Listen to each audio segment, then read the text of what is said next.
In the winter of 2023, I found myself navigating the choppy waters of single life after a messy divorce.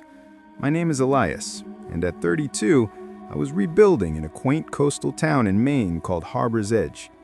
The divorce had left me with a modest bungalow overlooking the rocky shoreline, where the Atlantic's relentless waves provided a constant, if somber, soundtrack. I worked remotely as a graphic designer, which meant long hours staring at screens, punctuated by the occasional freelance gig. The solitude was a double-edged sword. Peaceful at first, but as the holidays approached, it gnawed at me like the chill seeping through the old windows. I turned to dating apps out of sheer boredom, mostly Bumble and Hinge, swiping through profiles in the evenings with a mug of hot cider in hand. That's how I connected with Riley. Their profile was intriguing. A non-binary artist in their late 20s with photos of intricate snow sculptures and captions about embracing the magic of the season. We chatted for weeks about everything from favorite holiday films to the absurdity of commercialized cheer. Riley seemed genuine, sharing stories of growing up in a nomadic family that traveled for art fairs. When the conversation turned to meeting up, I suggested a low-key evening at my place, baking gingerbread and watching old black and white movies. It felt festive. Innocent even. Riley agreed eagerly, suggesting they bring some artisanal spices from a local market. We set the date for December 23rd, the night before Christmas Eve. As the day waned, I tidied the bungalow, stringing fairy lights along the mantel and pulling out a box of mismatched ornaments I'd inherited from my grandmother. The place smelled of pine from a small wreath that hung on the door. I even lit a few candles to ward off the encroaching dusk, their flames dancing in the drafty air. Around 7 p.m., my phone buzzed. Riley was outside. I opened the door to a figure bundled in a thick wool coat, snowflakes clinging to a dark hair like tiny stars. They were taller than I had imagined, with sharp features and an intense gaze that seemed to pierce right through me. "Elias, hey, it's me," they said, their voice smooth, but carrying an undercurrent of something I couldn't place. Exhaustion, maybe? We shook hands, and I noticed a faint, acrid scent beneath the layers of winter clothing, like stale smoke mixed with earth. We settled in the living room, where I'd prepared a spread of ingredients on the coffee table. Riley shed her coat, revealing a sweater adorned with abstract patterns that looked hand-knitted. As we mixed dough, conversation flowed awkwardly at first. They talked about their latest project, a series of ice installations inspired by Norse myths, but their eyes kept darting around the room, lingering on shelves and drawers. I poured us some mulled wine I'd warmed on the stove, hoping it would ease the tension. "To new traditions," I toasted, clinking glasses. Riley sipped deeply, then set theirs down with a clatter, spilling a splash onto the rug. "Oh no, I'm so clumsy," they apologized, but their tone was flat, almost rehearsed. I grabbed a cloth from the kitchen, dabbing at the stain while assuring them it was no big deal. The wine had a bitter aftertaste, but I chalked it up to the spices. We shaped the gingerbread figures, laughing over misshapen limbs, but midway through, a wave of dizziness hit me. The room tilted slightly, lights blurring into halos. "I need to grab more flour from the pantry," I mumbled, standing unsteadily. The pantry was in the basement, a damp space filled with canned goods and forgotten tools. As I descended the creaky stairs, the vertigo intensified. I fumbled for the light switch, grabbing a bag of flour before climbing back up. Riley was gone from the living room. "Riley?" I called, my voice echoing weakly. No response. Panic flickered as I checked the bathroom, the bedroom. Empty. Had they left? Hurt by something I'd said? I collapsed on the couch, the world spinning. My phone slipped from my hand as darkness encroached, pulling me under like the tide. When I awoke, the house was pitch black, the only sound the distant crash of waves. My head throbbed, limbs heavy as lead. Fumbling for my phone, I activated the flashlight. Its beam cut through the gloom, illuminating a shadow at the foot of the stairs, a tall form, motionless, watching. My heart hammered. "Riley?" I whispered, voice hoarse. The figure didn't move at first, then turned slowly, footsteps retreating down the hall toward the back door. A slam echoed, and silence returned. Adrenaline surged. I bolted upright, checking the house. Drawers were ajar, cabinets rifled. My laptop was gone from the desk, along with a vintage watch from my nightstand and a stash of emergency cash hidden in a book. Worst of all, the medicine cabinet was empty. Painkillers from an old injury, sleep aids, even herbal supplements. Riley had cleaned me out. I called the police, describing our app exchanges and the evening's events. They traced the profile, but it led to a burner account. Riley, or whatever their real name was, had vanished into the night. Later, I pieced together the signs, the wandering eyes, the spilled wine as a distraction, and the drugged drink. They weren't an artist seeking connection. They were a drifter, preying on the lonely during the holidays. That silhouette in the dark haunts me still, a reminder that the season's warmth can hide chilling intentions. Growing up in a secular household in the suburbs of Seattle during the early 2000s, holidays were more about family gatherings than religious traditions. My parents were both professors, mom in literature, dad in environmental science, and they viewed Christmas as a cultural event, complete with lights and gifts, but no deeper meaning. In 2005, when I was 9 and my brother Liam was 6, our parents had planned a quiet evening. Dad was on a research trip in Alaska, studying glacial melt, and Mom had a migraine that evening, retreating to bed early with a sleeping pill. "You kids behave," she murmured, kissing our foreheads. "I'll be out like a light."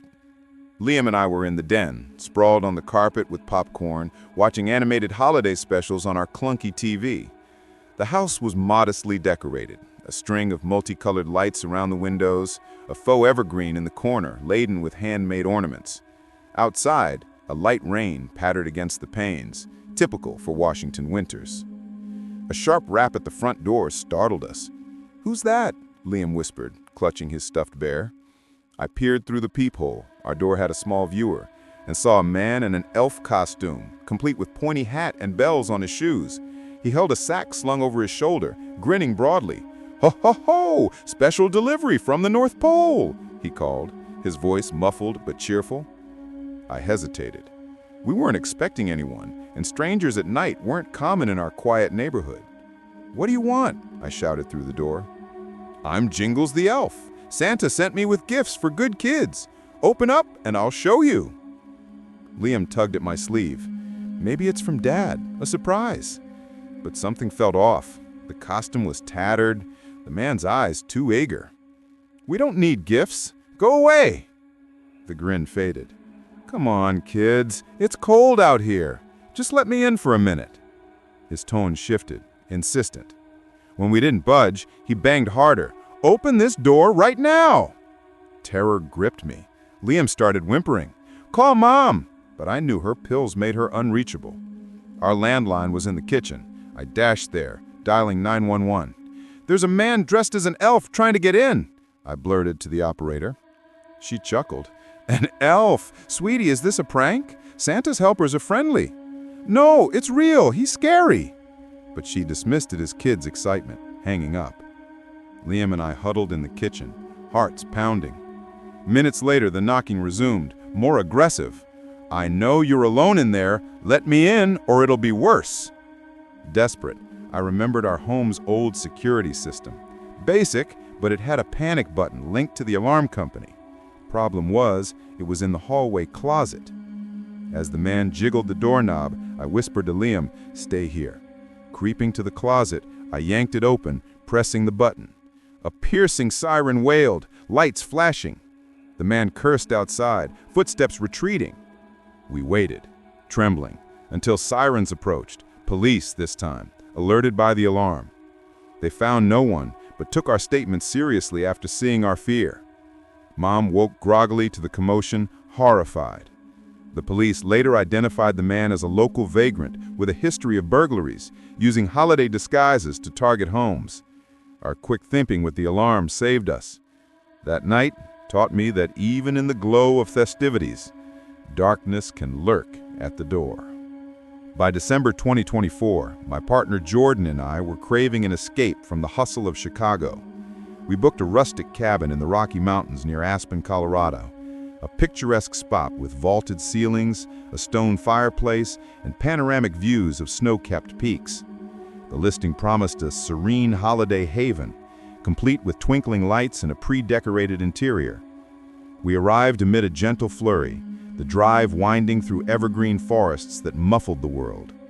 The cabin was as advertised: warm wood tones, a loft with board games, and a back porch overlooking a frozen lake.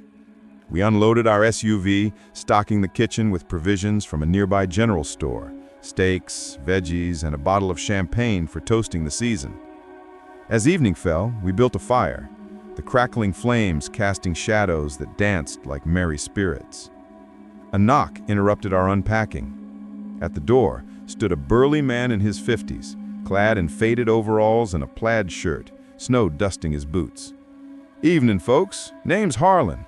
I help maintain these properties. Everything all right?" I introduced myself in Jordan. "Yeah, we're good. You the owner?" He chuckled. "Nah, but I work for him. Live down the trail. If you need firewood or fixins, holler." He glanced inside, eyes lingering at our bags, then tipped his hat and trudged away. We shrugged it off, settling in. Dinner was simple: grilled steaks by the fire, followed by stargazing on the porch. The snow intensified, blanketing the landscape in silence. But as we retired to the master bedroom, a creak from downstairs jolted us. "Probably the wind," Jordan murmured, but we locked the door anyway. Midnight brought thunderous pounding at the front door. We froze, hearts racing. "Who is it?" I called from the stairs. No answer, just more bangs. We peered out a window. Footprints circled the cabin, fresh in the snow. Dialing the host, Elena, she sounded baffled. "No one should be there. Call the cops if it persists." Morning revealed more tracks leading to the woods. While clearing snow from the porch, Harlan appeared again. "Heard you had trouble last night. Critters, maybe." I mentioned the knocks. "Ain't nothing. Folks round here wonder sometimes." He offered to check the furnace, which had been sputtering. Inside, he tinkered in the basement, emerging with a grin. All set. But unease grew. Jordan found drawers disturbed, small items misplaced. Messaging Elena, "Is Harlan your maintenance guy?" Her reply, "Who? I handle everything, myself. No Harlan on staff." Panic surged. We packed hastily, scanning for the man. As we loaded the car, he emerged from the trees. "Leaving so soon?" We sped away, calling Elena en route. Police investigated, finding signs of squatting in the basement, sleeping bag, food scraps. Harlan was a transient who'd been using vacant cabins, posing as help to scout victims. Our vigilance averted disaster. The mountain's beauty now holds a shadow, a reminder that isolation invites unseen threats. Reflecting on that retreat, the fear lingered like frost on glass. Back in Chicago, we fortified our apartment, installing cameras and alarms. But holidays since have carried a subtle dread. One evening, sorting photos from the trip, Jordan noticed a figure in the background of a snapshot. Harlan, watching from the tree line. We reported it, but he was long gone. The experience bonded us, turning vulnerability into strength. Yet, in quiet moments, I wonder about others who have encountered such phantoms. The season's joy is fragile, easily shattered by those who lurk in the periphery.